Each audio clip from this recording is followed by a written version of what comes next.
Hey people, let me turn my audio down here.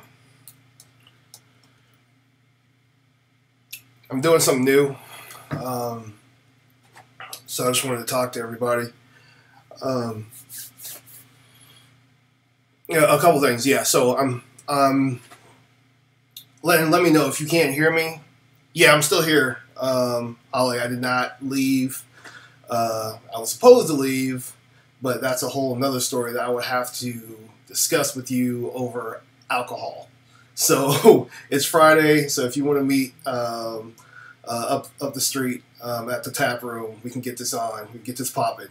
But yeah, alcohol will definitely need to be involved. So that's that.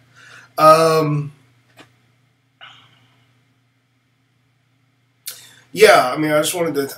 I wanted to talk to you about a couple things. I'm currently, like I said, I'm live streaming to you all here in my timeline. I'm also live streaming to my Cryptotheists group on YouTube at the same time because I'm trying to expand my audience. But then also, it's not just a simple plug or whatever. I have some things that connect the two. Those people who know me, I'm a pantheist, and basically, when it comes to pantheism, it's a belief system. It's not a religion. I don't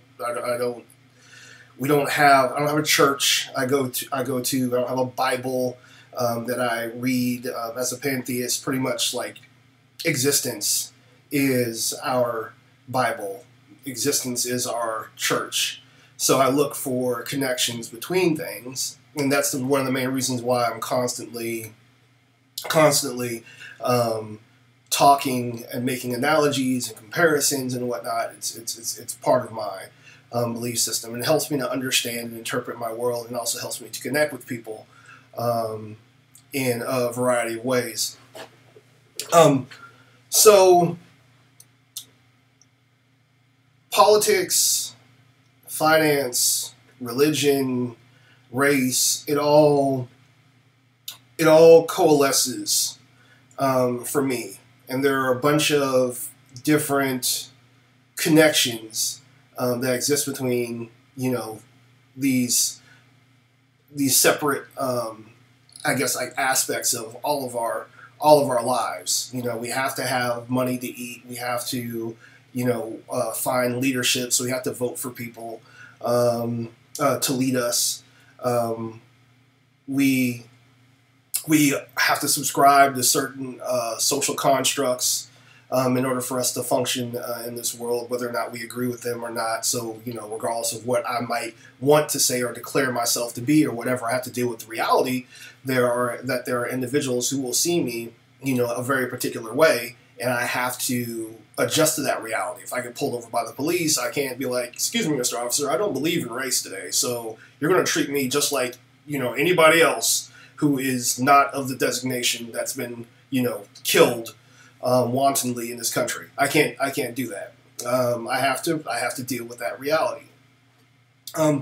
So anyway, last night, I mean, I digress. I'm going off on a tangent, but this whole thing is going to be a tangent. I want to make everything connect.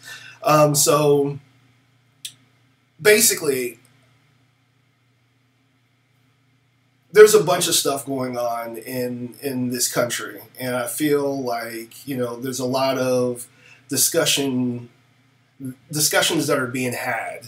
There's a lot of preaching to respective choirs.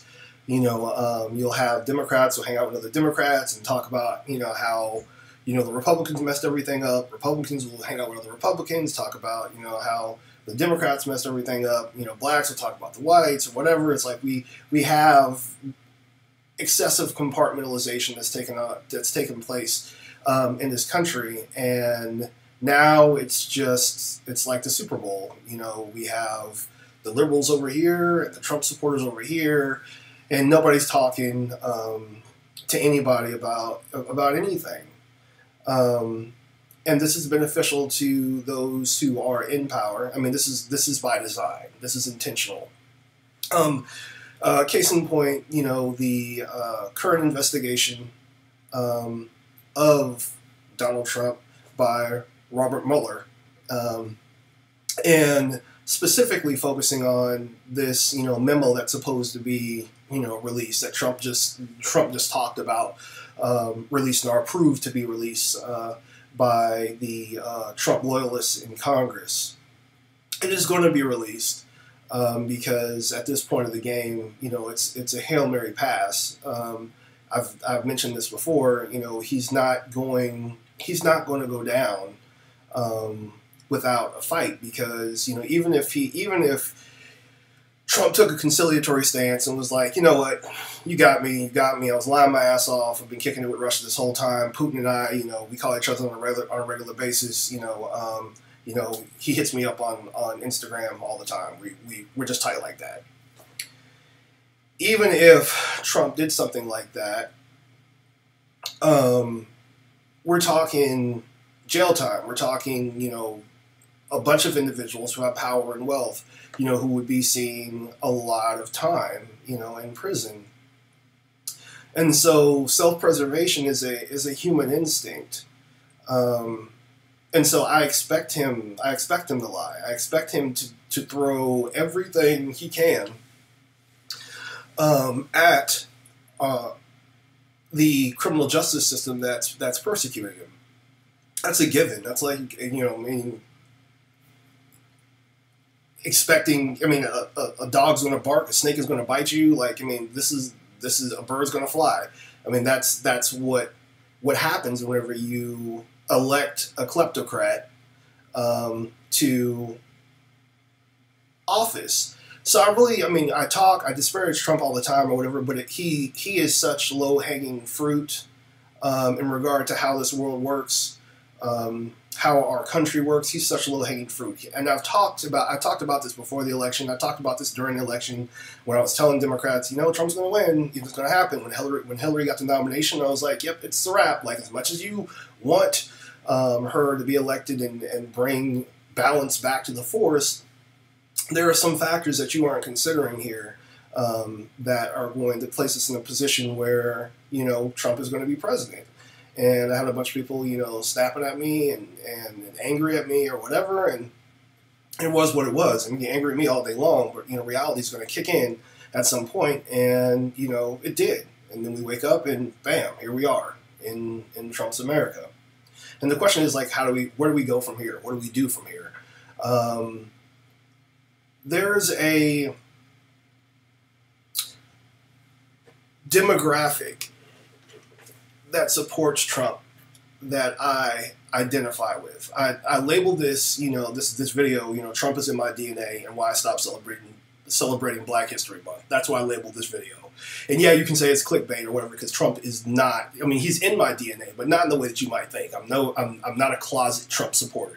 This is not about to be some true confession where I was sneaking around the whole time pretending not to like him. I do appreciate Trump, but not from a point of admiration. I appreciate what he is because I appreciate that he needed to exist. This is the pantheist in me. I appreciate that he needed to exist. I did not vote for him. Don't get me wrong. He needed to exist to advance us to this next phase of our country's existence. And we'll either survive this transition or we won't. But in order for us to survive, we're going to have to appreciate some things. We're going to have to appreciate the fact that he came to power, but we also have to appreciate why he came to power. And I don't just mean the economic conditions that enabled him, or the political landscape that enabled him. There's certain things that need to be fixed, such as the elimination of the Electoral College and whatnot.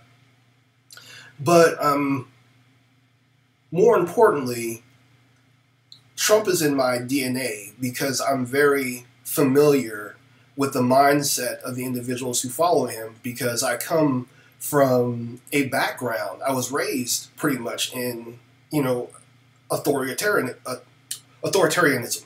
All right. And I've talked about this earlier in regard to, my history with, my family, my father, how, abuse is something that is acceptable in a lot of households in the Black community, and how it was justified, the beating of children with belts, hangers, switches, this, that, and the third. And I had to have an awakening before I recognized how toxic that world was in regard to my outlook in life.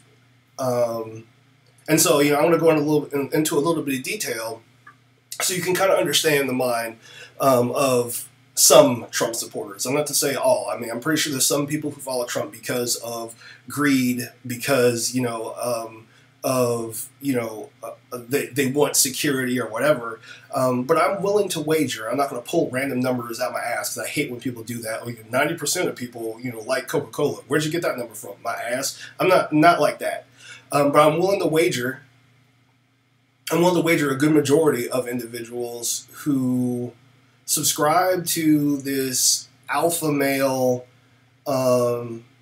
mentality come from backgrounds where physical violence, exists, and it was justified. It was rationalized. This is what happens, where basically might meant right.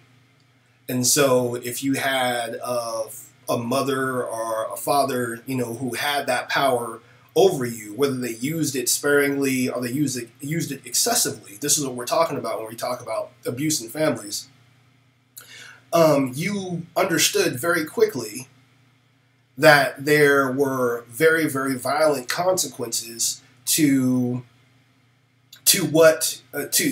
actions that were unavoidable. And so a certain kind of Stockholm syndrome begins to emerge where you have someone who has power over you and you recognize they do terrible things, or they're capable of doing terrible things that may even hurt you. But at the same time, this person who has power over you also provides for you. So there's a comfort in the relationship that's going on there. I know, some of those people some people on the cryptocurrency channel are wondering, like, what in the hell is this dude talking about right now, whatever. But bear with me, I'll bring it, full circle. And plus, I just want people who work with me, who take my advice in regard to cryptocurrency. I want them to know a little bit about me, because I feel like I'm not one of those people who likes to compartmentalize. Like, if you see me as a professor, if you see me as a father, if you see me as a friend, if you see me as an investor or whatever, I want you to see the same person, no matter who you're talking to. And I want consistency in regard to who I am. I'm not one of the people like, I need to build my brand, so I'm going to go and be this kind of brand, and over here, I'm somebody entirely different. But I digress. So I'll bring it back full circle.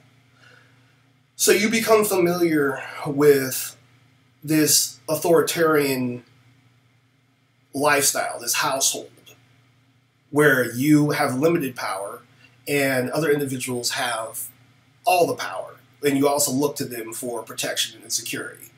All right, even whenever they've done wrong or whatever, you recognize there's limitations to your agency whenever you feel like you've been wronged. So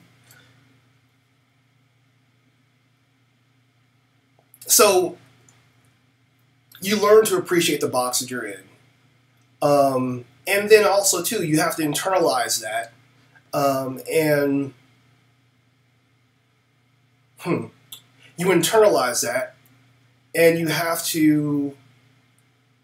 don't want to embrace the reality that you are a victim, that you're being traumatized, that the things that are being done to you are being done to you, out of anything but love. All right? And so this is where that loyalty comes in.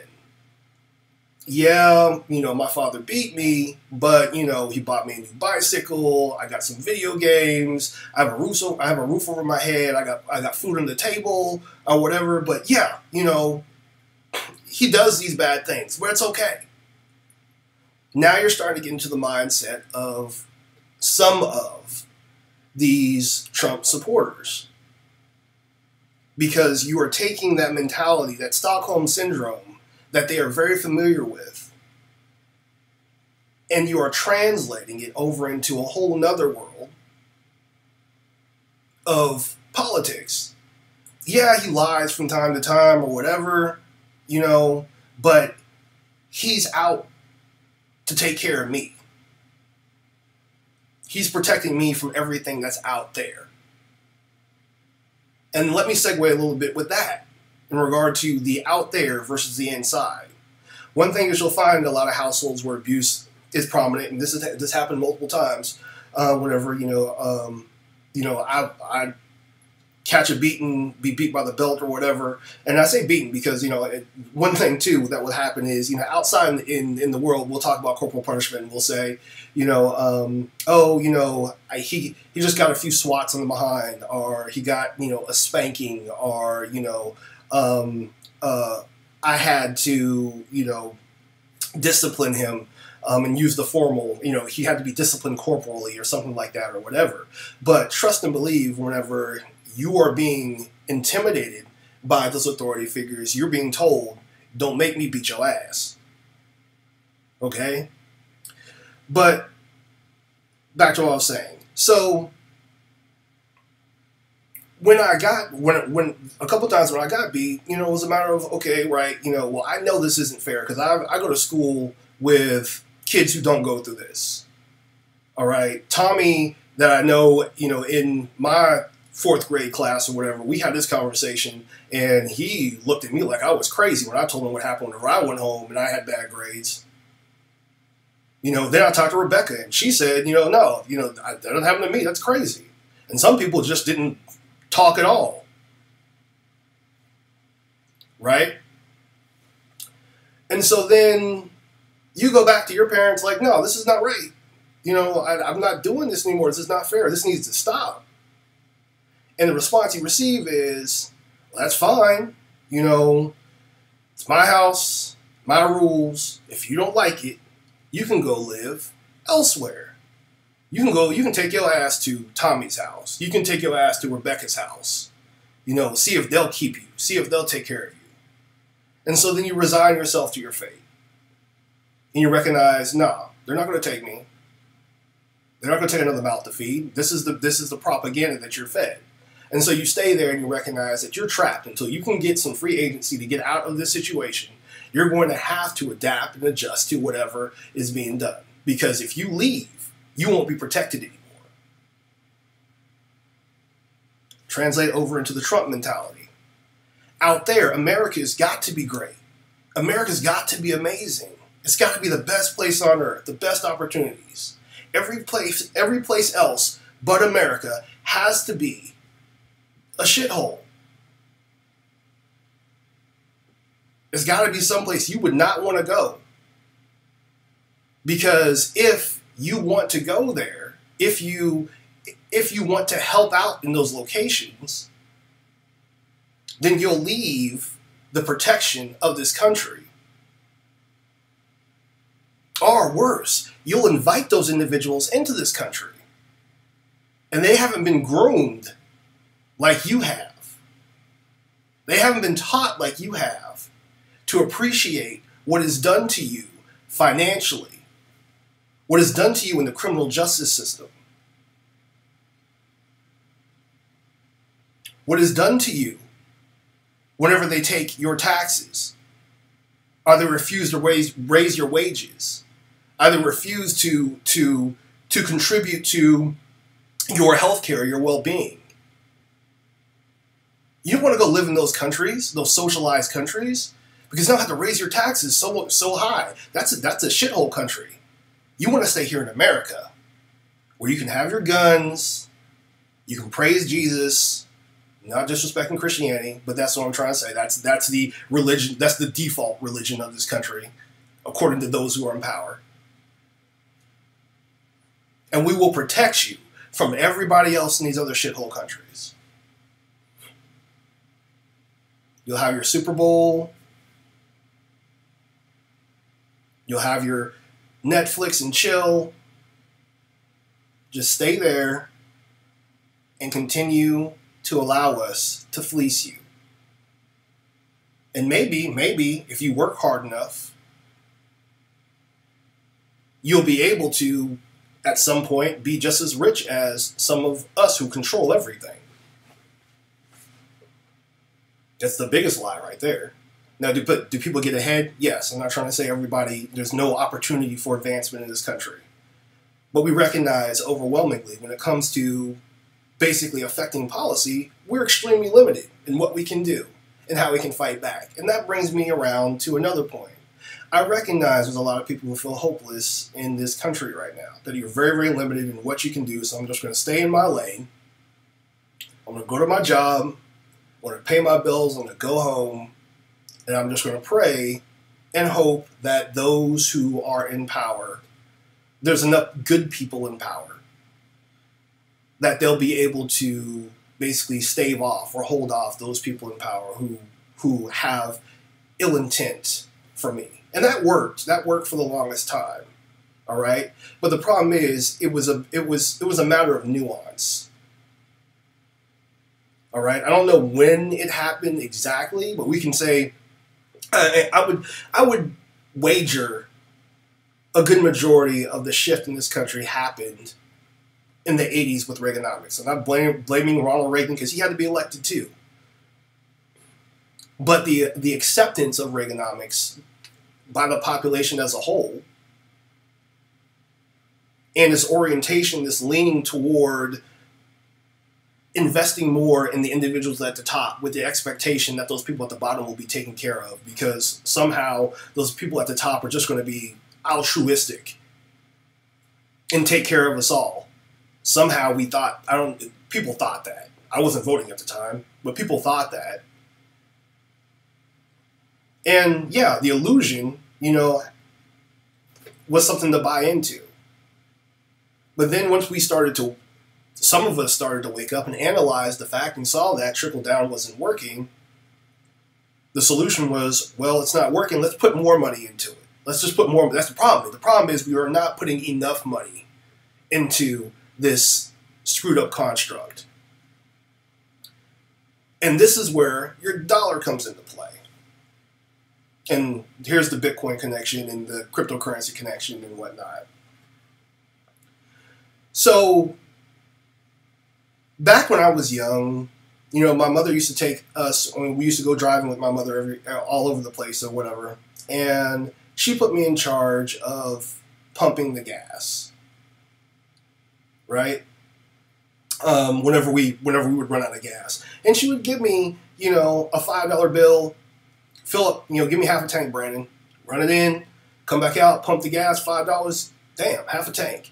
Put $5 in your tank right now. See how far that gets you. See if it moves the needle. How did this happen? Like, you know, it's the same $5 bill. Looks the same way. What happened? Well, basically, over time, within our financial system, we have allowed for budgets to inflate and inflate and inflate. We got another war. We need about $50 billion more dollars, $1 trillion more dollars. We're running out of money for this war. You know, we need $1 trillion more dollars over here. We're going to build this jet. You know, this jet's going to cost $500 million. All right. And what happens? Our government goes, prints up more cash. And this is basic economics for most people or whatever, but I know there's a bunch of people out there who don't understand why things are so hard right now. Why you have less than $1,000 in your bank account if you have a medical emergency. And it's not, and if you have that medical emergency, it's not you're not going to be able to deal with it. Not with $1,000, not for the costs it takes to address it. There's a reason why your dollar doesn't go as far. Because our system has been pumped with trillions upon trillions of dollars that were just made up out of the ether. Because lobbyists petitioned our Congress and said, we need this much more money for this. Instead of us working and dealing with what we have, we gotta buy new jets, we gotta buy new tanks, we gotta buy.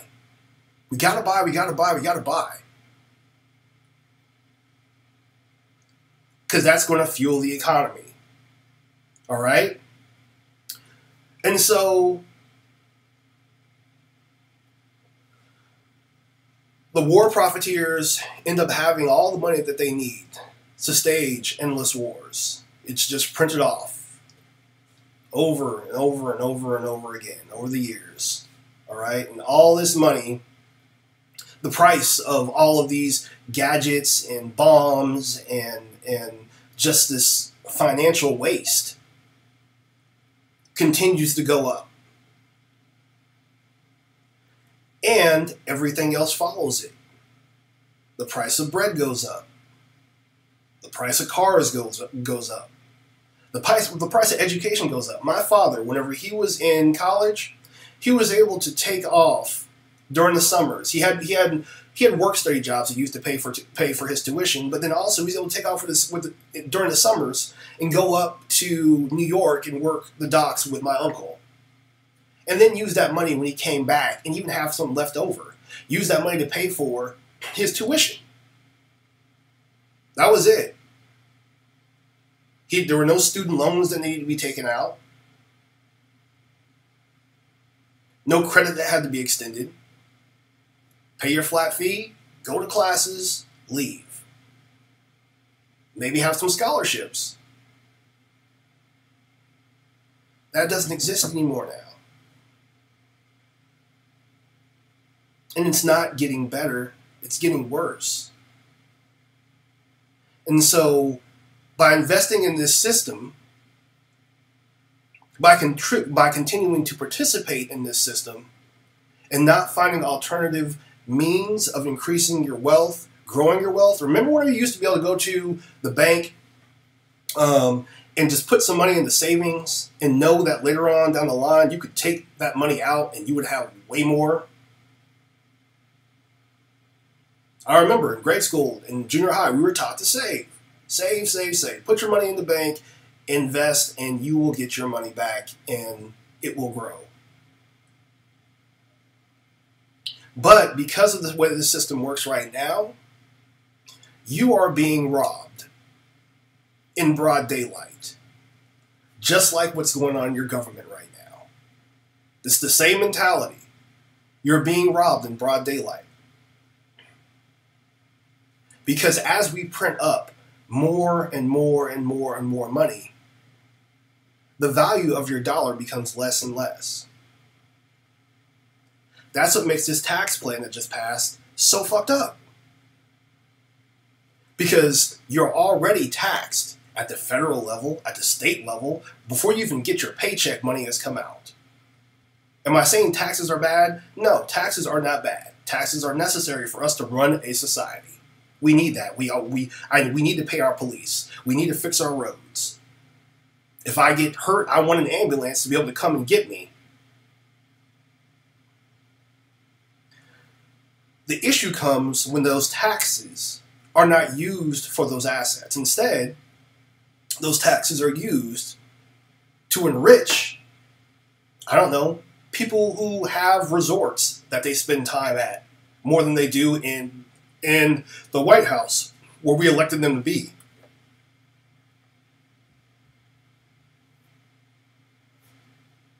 That's a problem.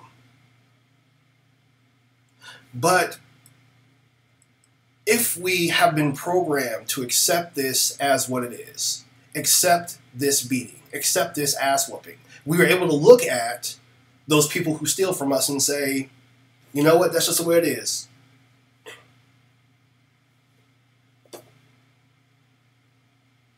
Politicians are going to be politicians. It is what it is. And we can accept that. And we let it go. But it comes back. It comes back to bite us all. Because it's not sustainable.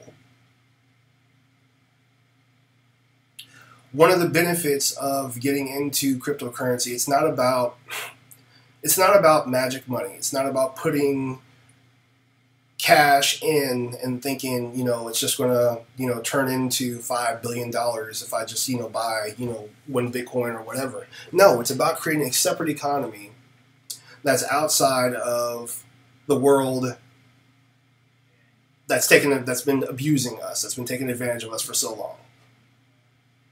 The financial world that's been taking advantage of us for so long. That's too big to fail. But not too big to screw us over. So,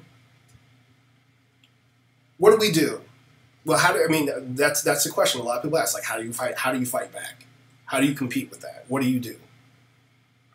Well, we all have debt. I know a good majority of people I know have debt. You owe your mortgage, you owe your college loan or whatever, but then you may owe some friends or whatever. Or you may have services that you offer to other people. And this is why I say if you choose, you have the agency to basically say, I'm going to pay people using this currency, this cryptocurrency here. I'm not going to use the dollar as much anymore. If I have to use it, I'll use it. But if I don't have to use it, instead, I'm going to use this. I'm going to use this instead.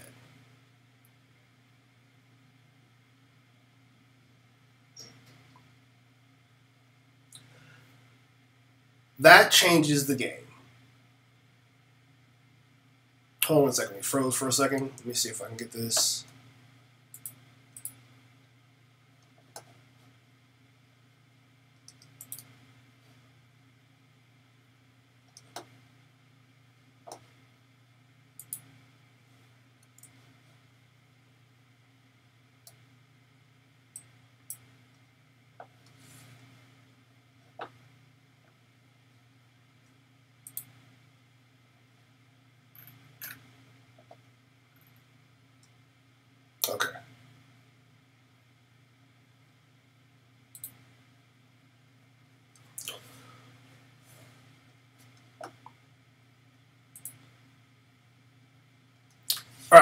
fixed it. But that changed the game. You know, we choose to pay each other in alternative currency, and that helps a lot. But then how do we deal with those among us who have subscribed to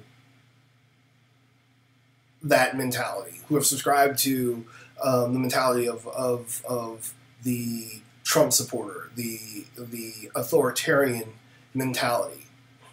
All right, there's not much discourse to be had. I mean, I'm not to say you can't have a conversation with them, but you have to recognize. You know, I'm not to say why you shouldn't have a conversation with them, because you should. You should engage them.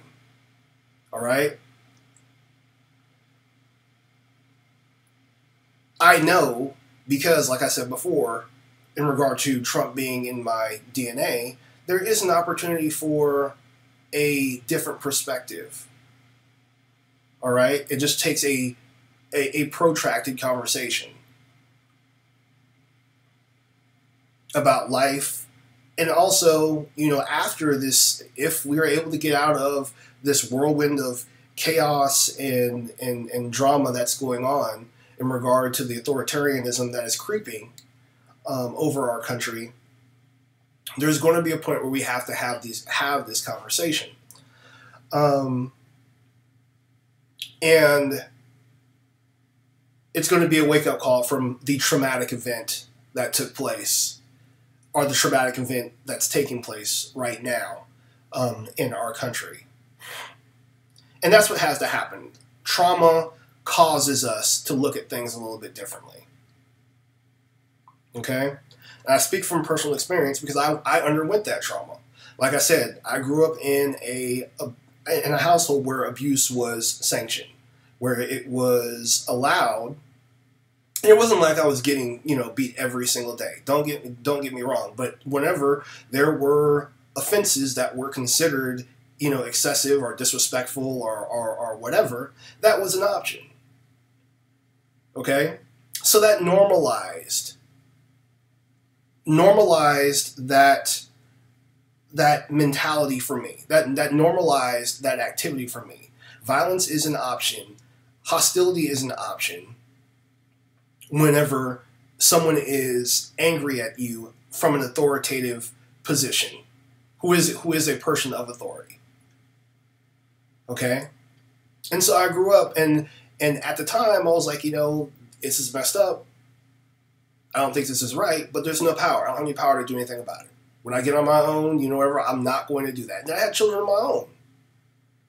And I start off, you know, that's not going to happen. That's not going to take place, you know, in this household, you know, because I know what I've been through. And I disagreed with it. But then at the same time, I didn't recognize I was not given the proper tools to learn how to address being a father in a fashion that didn't involve an authoritative a mindset. If a child doesn't do what you need them to do and the talking isn't working, what do you do after that? What are you supposed to do after that? And so, yeah, at one point in time, I had the mentality that, yeah, I need to spank my children with belts because the conversations are not working. This is what I was taught. This is what I understood. This is the reality that I embraced because I was taught violence needs to be on the table.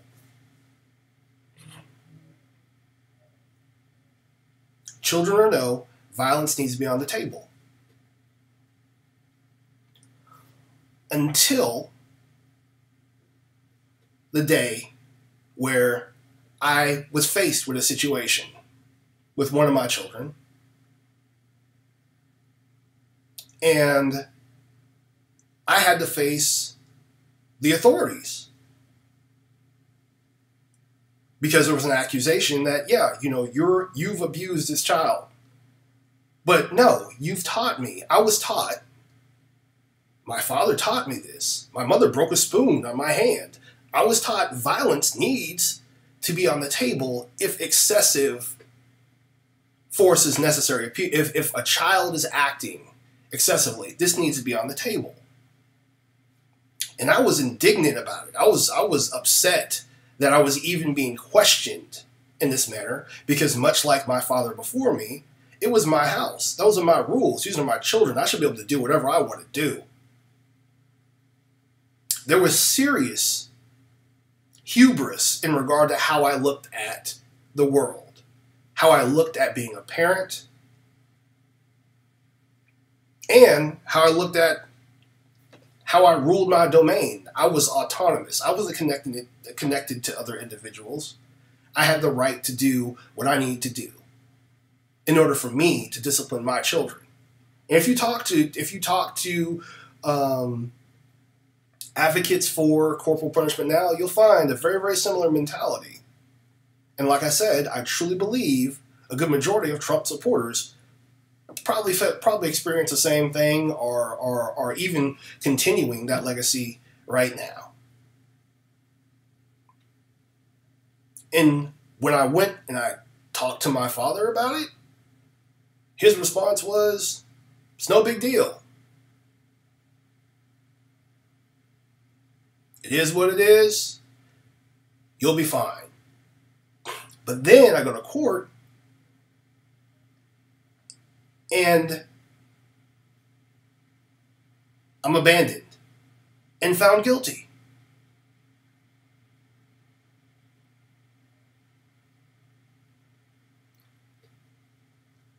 I have to go to parenting classes. So I go to these parenting classes and I'm talking to other people just like me who all are in agreement. Violence needs to be on the table. Violence needs to be on the table. We shouldn't even be here. We don't understand what the heck is going on, how we ended up here. And then I'm listening to other stories, and I'm hearing myself echoed. This person used a coat hanger. This person got drunk and beat their kids. Because violence needs to be on the table. But then slowly, emerging from that program, you start to recognize, well, if you are willing to open up and analyze oneself, you start to recognize the hubris that is within you. You start to look at things critically. What if violence was on the table and then the very next day that child died, or you died? And the last connection you had with that individual was that kind of exchange.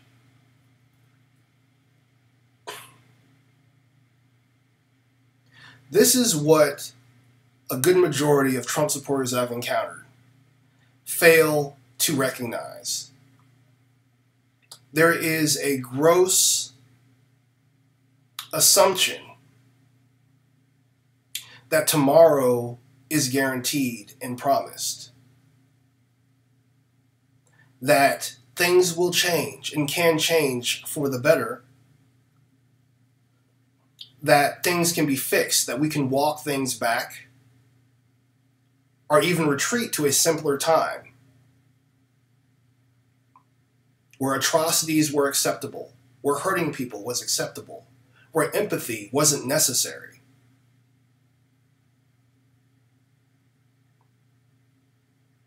This is the world we're convinced, or we're told, is going to be greater than the world that we exist in now. Or, and this is the ironic thing, or we're living in the end times right now, so it doesn't matter. Empathy doesn't matter. We're at war. The outsiders, they need to be kept out. We're in the end times. But the funny thing is, if we're in the end times, every single Trump supporter, they shouldn't own stocks. they shouldn't have any kind of investment at all. I mean, when is this end time going to be here? Because you're not going to need it in the future. They shouldn't be having children. We're in the end times. But the thing is, they don't truly believe that. These individuals are creating a world, are trying to create a world for themselves that's in their image. But they don't recognize that world also needs the rest of us.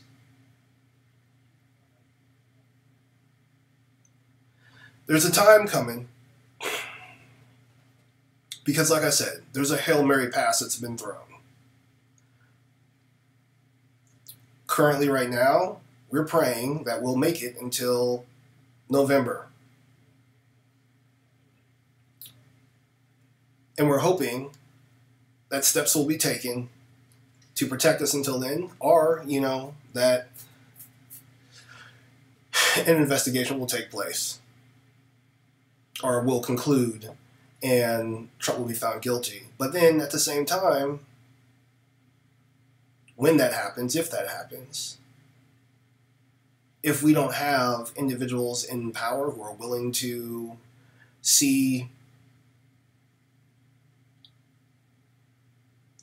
those charges through to completion, it's a kangaroo court. Nothing's going to happen. And I think that's what a good majority of us are afraid of. And it's okay to admit that. Because once you admit that, you can admit that if that happens, then the responsibility comes upon us.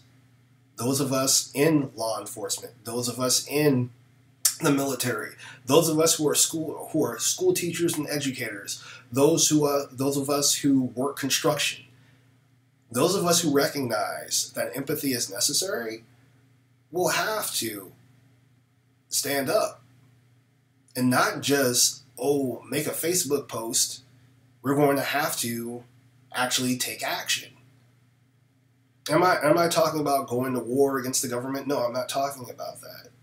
But I do recognize mass protests are going to have to take place. You're going to have to be willing to take off some time, maybe even willing to lose your job or whatever in order to, flood the streets. I want to believe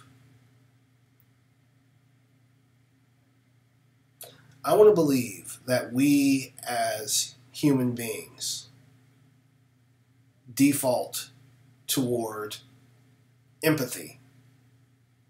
We're communal. We built countries. We've built civilizations. We've built the internet by collectively working together, empathizing, understanding, caring for one another, taking ideas, collaborating. People from all walks of life, all religions, all sexual orientations, we've all worked together toward common goals. And that can't be accomplished without empathy. So whenever I hear people saying,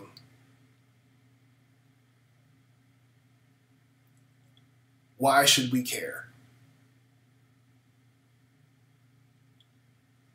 What's the big deal? I don't pay attention to that. That's not important to me.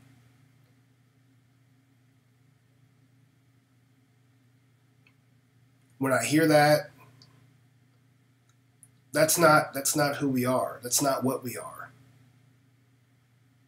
We should care because we don't have a choice. We don't have the option not to.